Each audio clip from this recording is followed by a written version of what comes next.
Hello everyone.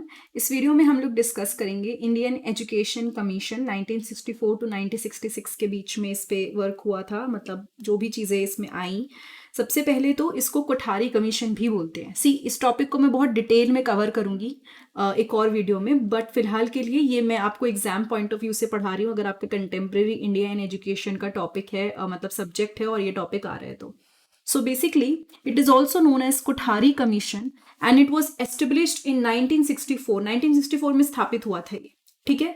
गोल क्या था इसका, यानी किस मकसद से इसको बनाया गया था कि हम लोग इंडिया में एजुकेशन में डेवलपमेंट ला सके, ठीक है। हम लोग ऐसे रिकमेंडेशन बना सके। रिकमेंडेशन मतलब आप किसी को कुछ रिकमेंड करते हो कि देखो ऐसा कर दो, ऐसा कर दो, क्यों?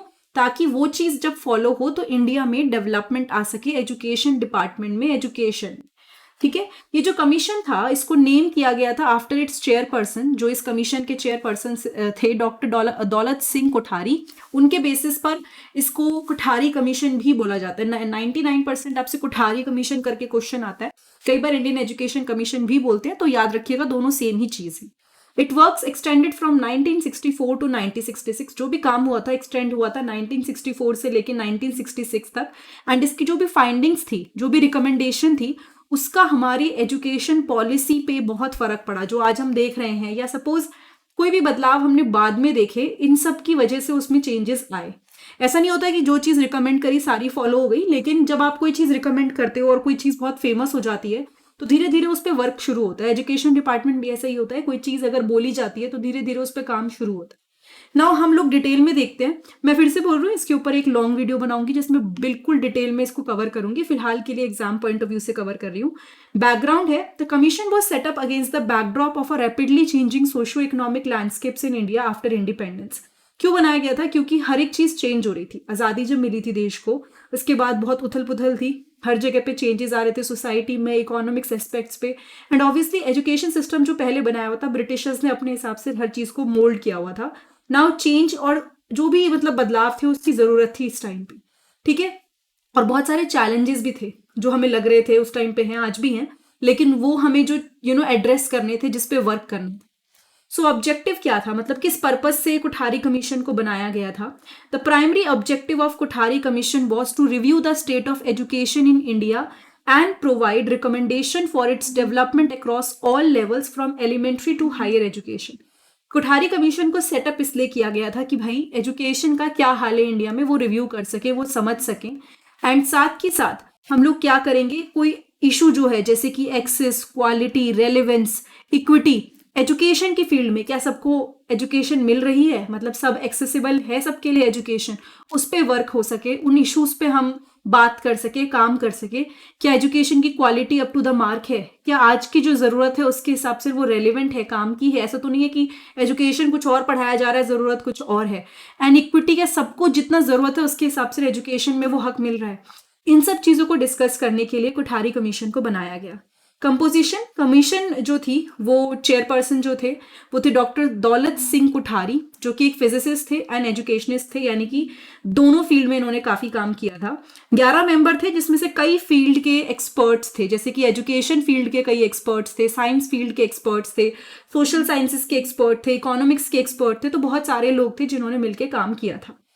नाउ सबसे ज्यादा इंपॉर्टेंट होता है जब भी कोठारी कमीशन आता है, आप इंट्रोडक्शन दोगे, ये सब चीजें बताओगे, बट एट द एंड आपको डिस्कस तो करना पड़ेगा कि भाई क्या रिकमेंडेशंस थी, ठीक है। तो की रिकमेंडेशन जिसको याद रखा गया, आज भी डिस्कस होता है, वो क्या क्या थी? सबसे पहले कॉमन स्कूल सिस्टम।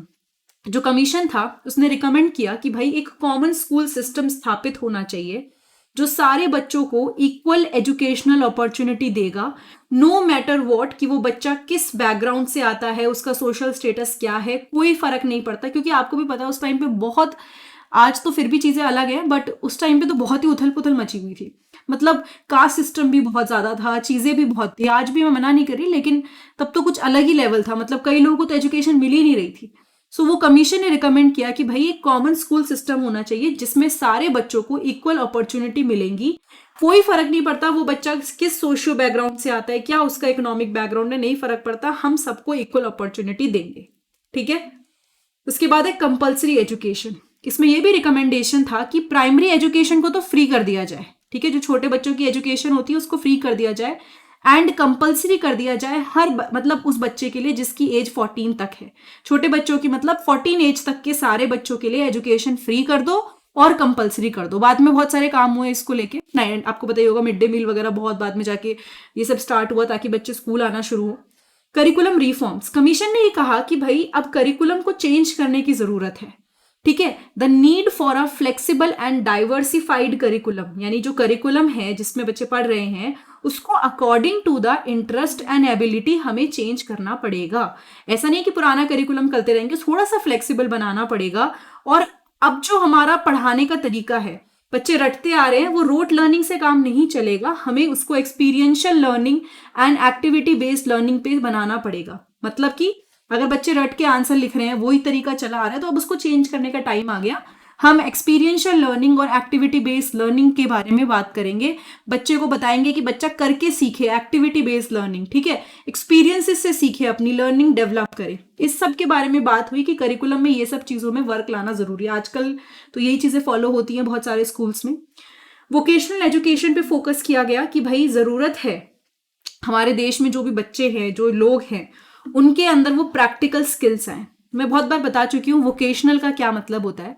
आप सपोज आज कोई कोर्स कर रहे हो, लेकिन अगर आपको कल जॉब नहीं मिली, आपके अंदर स्किल्स ही नहीं आए, तो फिर वो आपका कोर्स तो एजुकेशन मतलब वोकेशनल नहीं हुआ।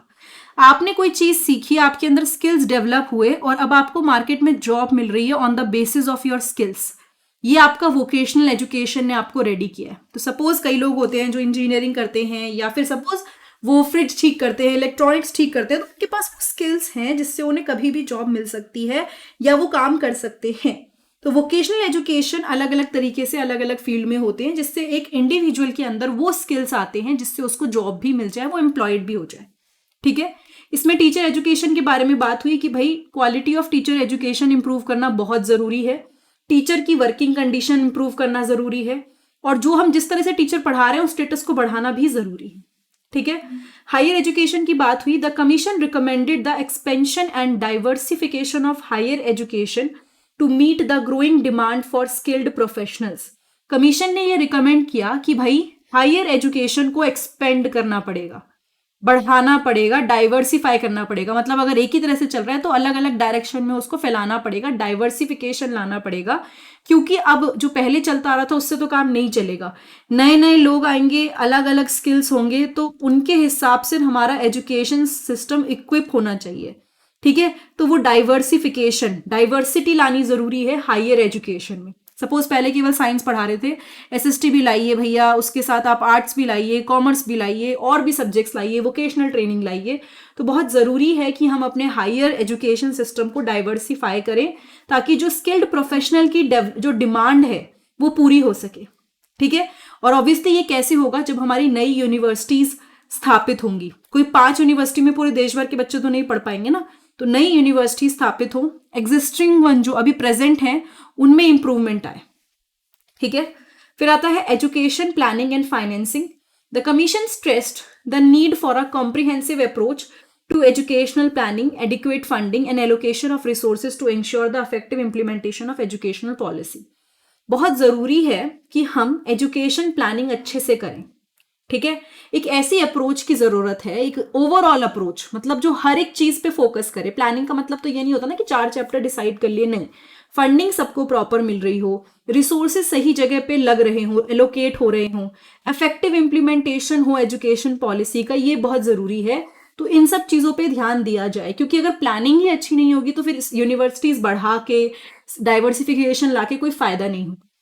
ठीक है, कोठारी कमीशन पे इस बात पे भी फोकस हुआ कि हमें एजुकेशन को प्रमोट करना है, मदर टंग भी यूज हो और रीजनल लैंग्वेज भी यूज हो प्राइमरी लेवल पर, क्योंकि बच्चे एकदम नए नए आते हैं, उनको आपने एकदम से एक ही लैंग्वेज में बोलना शुरू कर दिया जो उस बच्चे को नहीं आती, तो उसको तो इंटरेस्ट पहले दिन ही खत्म हो जाएगा पढ़ाई से कि पता नहीं क्या बोलते रहते हैं टीचर। तो मतलब हम चाहते हैं कि मदर टंग और रीजनल लैंग्वेज यूज हो, जो भी बच्चे आ रहे हैं उनके उस एरिया के हिसाब से, ताकि बच्चे की अंडरस्टैंडिंग डेवलप हो, उसको कम्युनिकेशन करना है, बात करना सीखेगा, समझेगा, तो अपने आप बाद में जाके उसको और लैंग्वेजेस भी सिखा देंगे। ठीक है, ओपन एंड डिस्टेंस लर्निंग के बारे में बात हुई कि भाई ओपन और डिस्टेंस लर्निंग का क्या स्कोप है, क्योंकि कई ऐसे एरियाज हैं जहाँ पे स्कूल्स नहीं है या जहाँ से बच्चे नहीं आ सकते। तो ये जो आप ओपन और डिस्टेंस लर्निंग आजकल सुनते हो ना, इसका पर्पज ही यही था कि भाई बच्चों को एजुकेशन दे पाएं जो बहुत दूर दूर रह रहे हैं। ठीक है, आज तो चलो कह दिए कि अरे ओपन से करा है, ओपन से करा है, बट मेन पॉइंट यहाँ पर ये है कि पहले हर जगह पे स्कूल्स तो थे नहीं, आज भी नहीं है, हर जगह यूनिवर्सिटीज नहीं थी, आज भी नहीं है, लोगों के लिए पॉसिबल नहीं था कि आके ट्रैवल कर पाए, जा पाए, रह पाए उस सिटी में। तो ओपन एंड डिस्टेंस लर्निंग को लाया गया ताकि बच्चों को एजुकेशन मिले अलग अलग रिमोट और अनडिजर्व्ड एरिया में, मतलब सॉरी बेसिकली उन एरिया में जहां पे उनके पास एजुकेशन नहीं है, ठीक है। सो बेसिकली यहाँ पे बात करते हैं इम्पैक्ट की। जो रिकमेंडेशन था कोठारी कमीशन का, उसका बहुत गहरा असर हुआ हमारी एजुकेशनल पॉलिसी बाद में जो इंडिया में बनी। ऐसा नहीं कि आज आई तो परसों बन गई, पर लॉन्ग टर्म में पॉलिसीज पे इसका इम्पैक्ट देखने को मिला। कई इसके सजेशंस थे जो बाद में आगे जाके जो चेंजेस आए, रिफॉर्म्स आए, जो पॉलिसीज बनी, उसमें इसके सजेशन को अप्लाई किया गया, ठीक है। कमीशन ने एम्फिसाइज किया था इक्विटेबल एक्सेस पे, क्वालिटी इंप्रूवमेंट पे एंड रेलेवेंस ऑफ एजुकेशन पे, जिसने हमारे लिए एक ढांचा तैयार किया। मतलब बाकी सब ठीक है, हम बातें कर रहे हैं, लेकिन सबको एजुकेशन मिलनी सबसे पहले तो जरूरी है, इंप्रूवमेंट होने की जरूरी है, मतलब जरूरत है क्वालिटी की, एंड एजुकेशन एक्चुअली काम आए। मतलब कई बार ऐसा होता है ना, खत्म हो गया कोर्स, पता ही नहीं है क्या पढ़ा, और आगे मार्केट में जॉब ही नहीं हो क्योंकि वो कोर्स में पता नहीं क्या ही हो रहा है। तो वो नहीं होना चाहिए, रेलेवेंस होना चाहिए जो भी पढ़ रहे हो, जिससे हमारी एजुकेशन में डेवलपमेंट आए। तो इस पे फोकस हुआ। In the Indian education commission, Kothari commission, इसने बहुत ही इंपॉर्टेंट रोल प्ले करा किसमें, guiding the direction of educational development in India during a critical phase of its post independent era. तो बेसिकली ऐसा नहीं है, मैं फिर से बोलूंगी कि कोई भी चीज एकदम नहीं होता कि आज बोला कल अप्लाई हो गई, लेकिन इसने एक रास्ता दिखा दिया लोगों को कि भाई क्या क्या करना है। तो आगे जाके जब भी चर्चा हुई, जब भी डिस्कस हुआ, तो कई सारे चेंजेस आए, जैसे कि इंक्लूसिविटी, रेलेवेंस, एक्सीलेंस, इन सब चीज़ों पे फोकस हुआ, और कहीं ना कहीं इसका बहुत इम्पैक्ट है। बीएड, एमएड, कोई भी कोर्स ले लीजिए, इस पे भर भर के क्वेश्चन आते हैं, चाहे लॉन्ग क्वेश्चन ले लीजिए, चाहे शॉर्ट क्वेश्चन ले लीजिए। इंपॉर्टेंट टॉपिक है, बिल्कुल बिल्कुल बिल्कुल स्किप नहीं करना है, बिल्कुल अच्छे से पढ़ना है। एंड अगर कोई डाउट है तो आप मुझसे पूछ सकते हैं कमेंट सेक्शन में। प्लेलिस्ट जरूर चेक कीजिएगा, बार बार बच्चों को बोलती हूँ, प्लेलिस्ट में बहुत सारी वीडियोस हैं जो कवर करी हैं। अभी तो मैं बीएड एमएड का सिलेबस खत्म करा रही हूँ, जैसे खत्म होगा आपके कॉम्पिटिटिव एग्जाम्स की प्रिपरेशन भी शुरू करा दूंगी। एंड अगर कोई भी चीज़ आपको नहीं समझ आती तो मुझे बताइएगा। बाकी वीडियो अच्छी लगी तो फटाफट से चैनल को शेयर करिए, वीडियो को शेयर करिए, लाइक कीजिए, कमेंट कीजिए, सब्सक्राइब जरूर कीजिए। Thank you so much.